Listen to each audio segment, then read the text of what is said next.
Ya, pemirsa Presiden Joko Widodo memprediksikan pada tahun 2025 mendatang akan terdapat 85 juta lapangan kerja yang berpotensi hilang akibat kian berkembangnya penggunaan teknologi, khususnya kecerdasan buatan. Untuk itu Presiden Jokowi berharap para pihak terkait agar fokus memperhatikan pasar tenaga kerja di Indonesia. Presiden Joko Widodo memperingatkan ancaman hilangnya lapangan kerja akibat perkembangan kecerdasan buatan. Menurut Jokowi, 85 juta lapangan pekerjaan berpotensi hilang pada 2025 akibat otomasi yang kian berkembang di berbagai sektor perekonomian di era kecerdasan buatan. Dan kalau kita baca 2025, pekerjaan yang akan hilang itu ada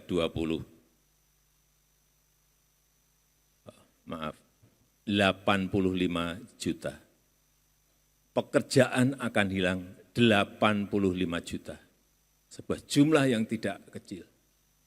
Kita dituntut untuk membuka lapangan kerja, justru di 2025, 85 juta pekerjaan akan hilang. Karena tadi adanya peningkatan otomasi di berbagai sektor. Untuk itu Presiden Jokowi berharap para pihak terkait agar fokus untuk memperhatikan pasar tenaga kerja. Menurut Jokowi, para pemangku kepentingan harus mampu mendesain arah kebijakan yang tepat agar jumlah angkatan kerja yang meningkat bisa terserap dengan efektif. Apalagi di tahun 2030 mendatang Indonesia akan memiliki bonus demografi. Jokowi meminta pemerintah mendatang harus bisa memanfaatkan bonus demografis tersebut dengan maksimal. Berbagi sumber, IDX Channel.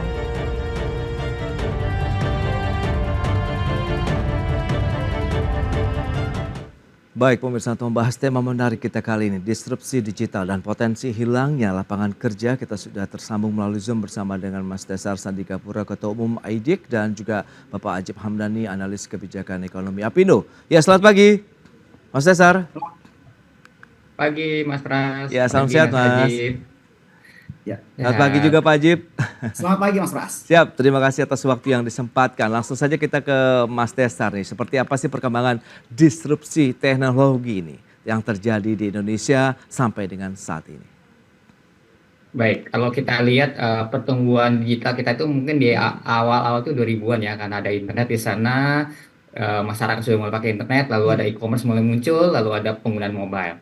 Tapi mungkin yang terasa AI ini mungkin dari 2015 ke atas lah ya, udah mulai terasa karena beberapa sektor sudah mulai masuk ya menggunakan teknologi AI, termasuk transportasi ya, ada fintech dan sekarang juga e-commerce juga sudah mulai berbasis AI. Dan pendidikan berbasis AI juga mulai muncul sehingga banyak bisa dibilang inovator-inovator yang muncul dengan teknologi yang berbasis AI seperti itu Mas Pras. Oke. Ya, kalau Pak Ajib sendiri melihat bagaimana begitu apakah teknologi ini benar-benar merubah cara berkegiatan dalam perekonomian di Indonesia, kemudian apakah disrupsinya itu memberi satu tantangan tersendiri? Ya Mas Pras, saya akan coba mention tadi yang disampaikan sebagai introducing atau pengantar dari Mas Desar. Ya. Pada prinsipnya disrupsi digital adalah sebuah inovasi dan perubahan yang sangat fundamental. Dan itu karena teknologi. Jadi artinya ini menjadi sebuah keniscayaan. Tinggal bagaimana kemudian tiga sisi dan semua stakeholder, dari sisi pelaku usahanya, dari sisi masyarakatnya, dari sisi tenaga kerjanya, kemudian dari sisi dunia usahanya, kemudian yang ketiga dari sisi pemerintah. Maka tiga hal ini harus melakukan sebuah terobosan yang bersifat fundamental juga untuk menghadapi potensi masalah yang ada. Karena satu sisi digital akan mengefisienkan ekonomi, tapi satu sisi ini akan menjadi potensi permasalahan. Karena kalau kita lihat Mas Pras, dari data yang ada tahun 2023, kalau kita mengacu pada data BPS, pengangguran terbuka Indonesia itu lebih dari 7 juta orang, itu yang tercatat ya. Kalau kita mengcapture di lapangan sangat mungkin sebenarnya bahkan lebih dari itu. Nah kemudian kalau tadi Pak Jokowi menyebutkan tahun 2025 itu dan selanjutnya akan ada potensi puluhan juta lapangan kerja akan hilang, ini yang harus kita cermati lagi karena itu akan menambah potensi masalah. Kalau kita lihat sekedar contoh simpel yang Mas Pras, misalnya sekarang kalau kita masuk keluar parkir, dulu masih ada tukang parkir yang jaga gitu, tapi sekarang juga udah nggak ada gitu. Kalau misalnya dulu kita nyusun tulisan-tulisan kita masih membutuhkan tenaga-tenaga profesional yang bisa kita bayar, tapi sekarang semuanya sudah pakai teknologi juga, Mas Pras. Pintu tol sekarang juga udah hampir nggak ada penjaga di pintu tol kecuali yang berjaga-jaga untuk preventif Yes. masalah gitu misalnya. Oke. Artinya ini contoh kecil yang setiap hari kita temui bahwa memang faktanya satu sisi teknologi itu membuat bisnis efisien, waktunya bisa menjadi lebih optimal dan berkualitas, tapi problemnya adalah bagaimana manusianya, bagaimana tenaga kerjanya. Ya. Dan repotnya Mas Pras, kita tidak bisa mengharapkan ekonomi bisa berjalan secara alamiah untuk bisa menyerap banyak tenaga kerja, kecuali ada intervensi regulasi dari pemerintah agar serapan tenaga kerjanya juga menjadi bagus. Makanya ini yang kemudian menjadi harapan kita, Mas Pras. Kalau kami dari Apindo, dari dunia usaha, itu ya secara alamiah kita akan melihat mana yang paling efisien, mana yang bisa Oke. pro Ya, dengan ya. pertumbuhan ekonomi yang sedang kita garap dan seterusnya. Artinya Ya. tenaga kerja satu sisi akan menjadi potensi masalah ketika tidak ada terobosan-terobosan tentang bagaimana disrupsi digital itu akan mendistract Ya, ya. permasalahan yang ada. Kira-kira begitu, Mas Pras. Baik, plus minus berarti kalau kita lihat begitu ya, dengan digitalisasi yang sudah merangsek ke seluruh lini kehidupan di Indonesia begitu. Nah, Mas Tesar dari Indonesia Digital Empowering Community melihat lebih jauhnya bagaimana kesiapan SDM kita begitu, sejauh mana digitalisasi ini memberikan satu pola perubahankah terhadap budaya, kebiasaan kita dalam bekerja dan lain-lain.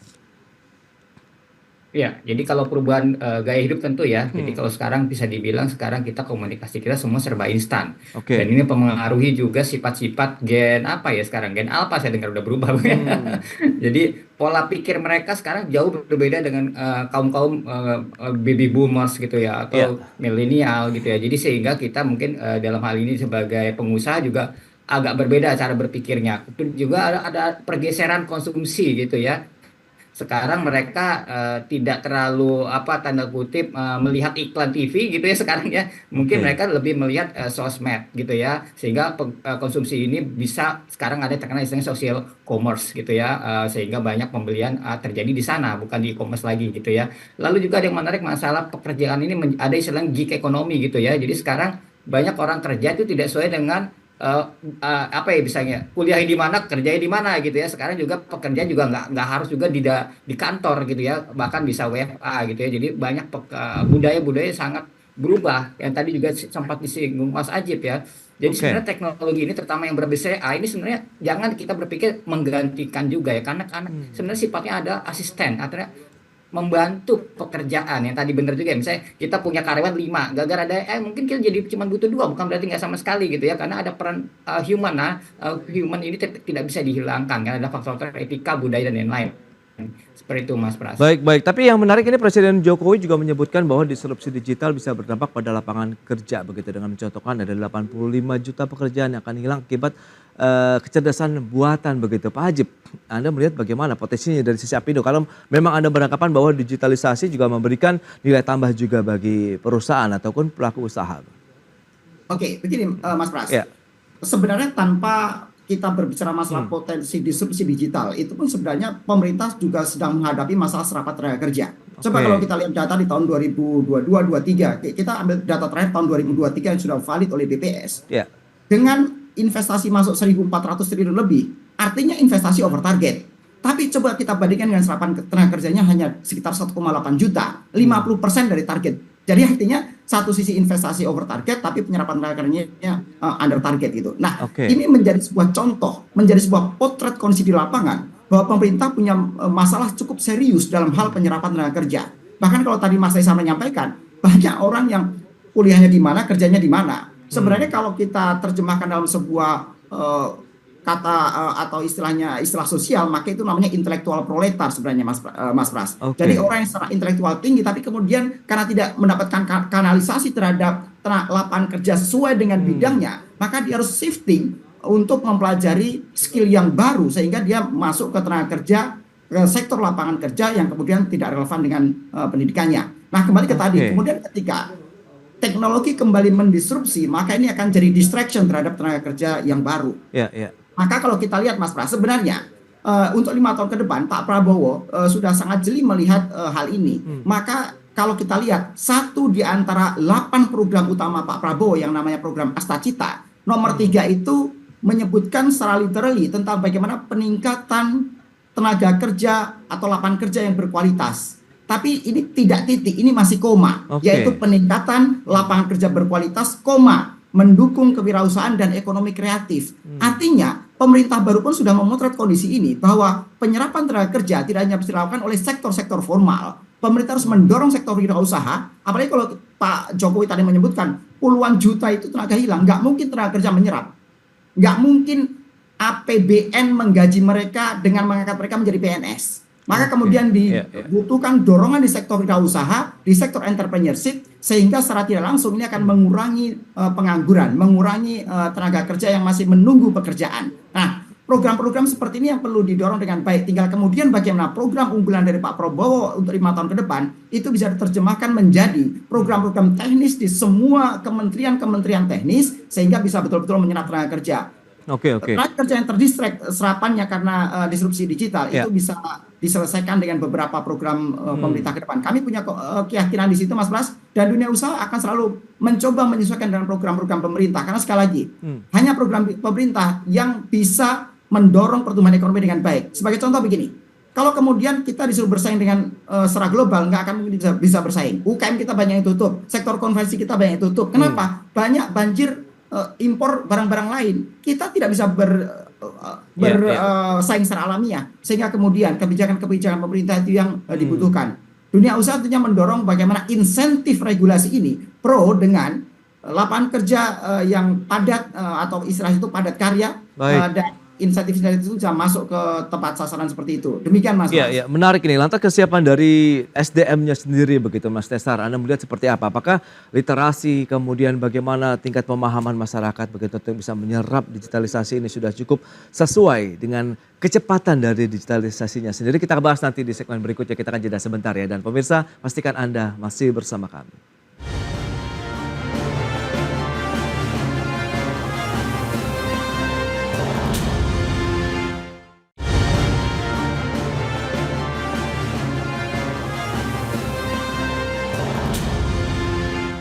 Ya, terima kasih Anda masih bergabung bersama kami dalam Market Review. Pemirsa, berikut ini kami sampaikan sejumlah data untuk Anda terkait dengan tingkat penetrasi internet di Indonesia. Selengkapnya bisa Anda saksikan di layar televisi Anda. Baik, dari tahun 2016 sampai dengan 2024 kita lihat memang tingkat penetrasi internet di Indonesia terus menunjukkan kenaikan begitu yang membuat ini menjadi satu meluasnya lagi penggunaan internet di Indonesia. Berikutnya jumlah penduduk Indonesia yang terkoneksi internet. Ini kita lihat juga perbandingannya terus mengalami kenaikan. Terakhir di tahun 2024 ini ada 221,56 juta jiwa. Jadi ini adalah 200 jutaan lebih begitu ya dari penduduk Indonesia yang sudah terkoneksi internet. Berikutnya kita akan cermati proporsi penduduk usia produktif di Indonesia. Di tahun 2020 ada 47,7%, kemudian 2025 proyeksinya 47,2%, 2030 turun lagi 46,9%, dan di tahun 2035 ada kenaikan menjadi 47,3%. Baik, kita akan lanjutkan kembali perbincangan bersama dengan narasumber kita kali ini. Baik, Mas Tesar sempat tertunda begitu dari Indonesia Digital Empowering Community, melihat begitu kesiapan dari SDM kita begitu untuk pemanfaatan internet, literasi, edukasinya ini apakah bisa sejalan, secepat begitu dengan penetrasi ataupun inklusi dari digitalisasinya sendiri? Silakan. Iya, kalau saya lihat, kalau dari sisi pendidikan ya, dan pelatihan AI sekarang jauh lebih pesat, terutama di 4 tahun terakhir ya. Sekarang banyak sekali komunitas berbasis AI gitu ya. Bahkan sekarang tanda kutip online platform sudah banyak yang berbasis AI, sehingga kita bisa menjadi tahu ya mana saja tanda kutip ilmu-ilmu yang kita perlu gali dalam dunia digital gitu ya. Tapi sebelum ke arah sana saya ingin memberikan wawasan bahwa sebenarnya apa sih yang ditakuti oleh masyarakat Indonesia, terutama di sisi pekerjaan. Jadi kalau bisa saya bilang gitu ya, yang akan hilang itu sebenarnya pekerjaan yang sangat repetitif gitu ya, sehingga ini bisa digantikan oleh AI dengan mudah gitu ya. Jadi kerja yang berulang-ulang, terus sifatnya manual dan tidak efisien, sudah pasti semua industri atau semua pengusaha akan menghilangkan itu karena terjadi pemborosan gitu ya. Jadi kita sebagai tanda kutip sebagai pekerja ya, janganlah memiliki ilmu yang di level itu gitu ya. Jadi kita harus memanfaatkan skill kita menjadi naik ya. karena ada beberapa pekerjaan yang tidak mungkin digantikan oleh AI. Salah satunya adalah pekerjaan kreatif gitu ya. Karena itu ada human touch di sana gitu ya. Terus ada etis, ada sosial dan lain-lain. Termasuk psikolog, guru dan pengacara dan hakim gitu. Itu nggak mungkin kalau diganti AI karena itu sangat berhubungan dengan hubungan humanisme, Oke. hukum dan juga beberapa culture di sana, Mas Pras. Baik, baik. Nah, dengan kondisi seperti ini, Pak Ajib lantas bagaimana peran dari ya stakeholder lah, pemerintah sendiri begitu untuk menyiapkan sendiri SDM kita kalau kita berhubungan erat dengan dunia digital saat ini? Karena Anda katakan juga ini kan sebenarnya positif sekali bagi efisiensi mungkin di perusahaan begitu. Sementara di satu sisi pemerintah harus mengkreasikan lagi nih lapangan kerja baru buat masyarakat kita. Sebelum ke sana Mas Pras, tadi Ya. menarik tuh. Saya ingin memberikan pandangan Mas Tesar tadi ya.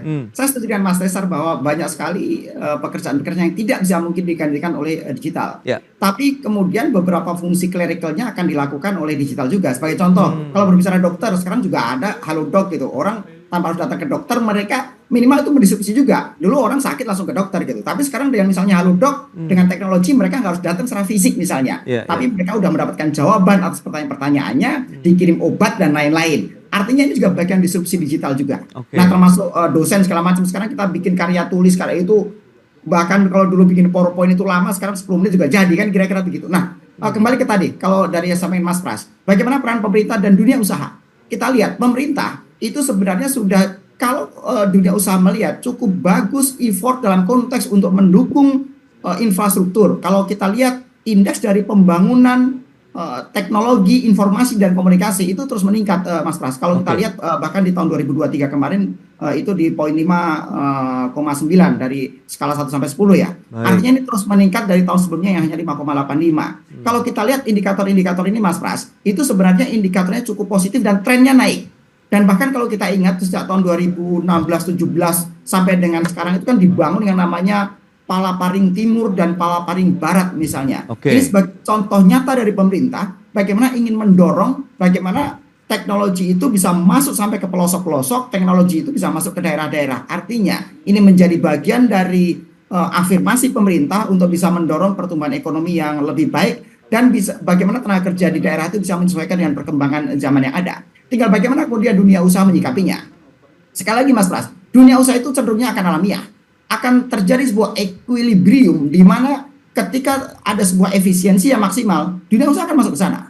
Makanya kemudian ketika kita tidak punya daya saing, equilibriumnya apa? Pasti tutup. Itu ekstrimnya gitu. Kemudian dalam konteks tenaga kerja, bagaimana ketika tadi Mas Tesar sampaikan, ini tadinya 5-10 karyawan gitu. Equilibriumnya di mana? Ketika ada pekerjaan clerical, pekerjaan berulang, ya secara alamiahnya karyawan yang mengerjakan itu akan kemudian di-shifting menjadi teknologi, menjadi sebuah sistem, menjadi sebuah SOP yang cukup dengan pekerjaan yang tadinya 3 orang kerjakan 1 orang selesai misalnya. Jadi sekali lagi kalau dunia usaha itu sederhana sebenarnya Mas Pras. Secara alamiah akan mengikuti perkembangan yang ada untuk bisa bertahan hidup. Karena survival pengusaha di situ. Justru yang menjadi lebih menarik adalah apa upaya pemerintah untuk bisa mendorong memberikan afirmatif action dalam bentuk regulasi, dalam bentuk infrastruktur yang pro dengan keadaan yang dengan perkembangan zaman gitu. Zaman sekarang udah mulai changing, udah mulai berubah. Apakah pemerintah cukup adaptif terhadap perubahan ini? Dan harapan kita 5 tahun ke depan pemerintah bisa mendorong program-program yang relevan sehingga bagaimana disrupsi digital ini itu satu sisi menjadi tantangan, tapi justru satu sisi yang lain menjadi sebuah peluang bagaimana ekonomi bisa menjadi lebih efisien. Dan sekali lagi penerjemahan dari Astacita program Pak Prabowo sudah cukup bagus. PR-nya adalah bagaimana penerjemahan dalam konteks program-program teknis di lapangan. Demikian Mas. Baik, baik. Itu dia memang beragam langkah sudah tetap difokuskan dengan beragam perencanaan-perencanaan ke depannya juga. Tapi Mas Tesar, Anda melihat bagaimana dengan kesiapan SDM-nya sendiri? Apakah mereka harus belajar secara otodidak kah? Atau memang perlu ada pendampingan khusus? Apalagi mereka yang memang ya belum mengenal terlalu dalam terkait dengan digitalisasi ataupun aplikasi-aplikasi yang mereka butuhkan begitu dalam masuk ke dalam dunia kerja yang sekarang penuh dengan aplikasi-aplikasi digital misalnya. Ya halo Mas Tesar. Iya baik. Jadi kalau dalam dunia pendidikan sekarang sangat terbantu dengan AI. Terus terang aja ya tadi seperti Oke. disebut oleh Mas Ajib ya. Jadi ada yang saya sebut seperti dokter, hakim dan lain itu sebenarnya sifatnya adalah dia sebagai tools tambahan sehingga ketika ada interview gitu dia tidak perlu datang, dosen juga nggak perlu datang gitu ya. Kita hanya bisa pakai online seperti ini, tapi tidak menggantikan dokter itu menjadi hilang ya. Tadi yang saya tengahkan di situ ya, tidak mereplace pekerjaan, tapi hanya mensupport ya. Jadi Oke. si AI ini mensupport termasuk dalam dunia pendidikan gitu ya. Dulu kalau zaman saya mungkin belum ada internet saat saya membuat skripsi gitu ya. Sekarang udah ada internet, sekarang sudah ada chatbot, udah ada AI. Sekarang bab 1 mungkin dalam 1-5 menit juga selesai gitu ya. Dan ini juga sangat membantu dalam dunia pendidikan termasuk mencari bahan-bahan yang tanda kutip yang harusnya di googling mungkin lama ya, sekarang 1-2 menit selesai. Ini saya rasa sekarang anak-anak sekarang ya Gen Alpha ini akan jauh lebih cerdas dibanding kita gitu ya, karena kecerdasannya sudah dibantu oleh si AI juga gitu ya. Jadi mereka Ya, ya. cukup belajar yang tadi yang sangat human gitu ya. Karena kalau teorinya sudah ada semua dalam internet gitu ya, sehingga mereka tinggal memadukan konteks-konteksnya saja sehingga dia bisa melakukan output jauh lebih cepat, jauh lebih efisien. Dan ini yang kita takutkan tadi kan, apakah ini mereplace gitu ya atau hanya menjadi supporting tools sehingga tidak terjadi atau tanda kutip dunia ini tidak terlalu merusak lah ya dalam dunia industri gitu ya. Kalau saya melihat dari sisi keamanan nasional ini perlu dilihat juga ya. Saya tidak tahu ya nanti kementerian siapa yang bisa melihat ini secara global gitu ya. Apakah AI ini bisa mempengaruhi Halo? ketahanan nasional kita dalam 10 tahun ke depan. Ini juga harus kita prediksi apa saja regulasi yang tanda kutip harus tetap dijaga secara etika, ganggu banyak kerusakan ya dalam dunia ekonomi terutama. Seperti itu Mas. Baik, tapi Anda melihat cukup optimis tidak bahwa memang digitalisasi oke lah di satu sisi memang menjadi satu keniscayaan yang akan dihadapi semua pihak begitu negeri ini. Tapi lantas bagaimana Anda melihat proses-proses dari komunitas-komunitas seperti Anda begitu Pak Tessa untuk bisa memberikan satu pembelajaran kan nilai tambah juga nih bagi teman-teman calon-calon tenaga kerja di Indonesia sehingga sesuai juga dengan kebutuhan dunia kerja ke depannya.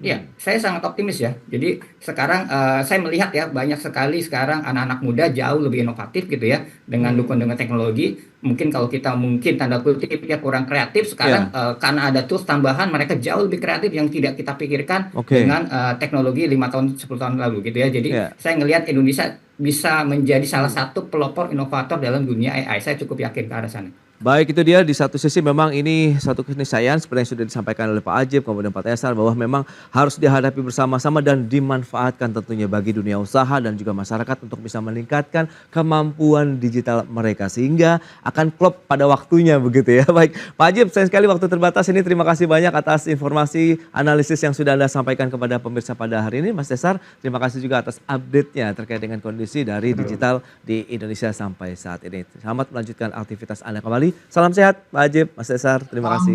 Salam Mas Tesar. Baik pemirsa, 1 jam sudah saya menemani Anda dalam Market Review dan perbaharui terus informasi Anda hanya di IDX Channel, your trustworthy and comprehensive investment reference. Jangan lupa saksikan program First Session Closing yang akan tayang pukul 11.30 waktu Indonesia Barat. Karena urusan masa depan harus terdepan, aku investor saham.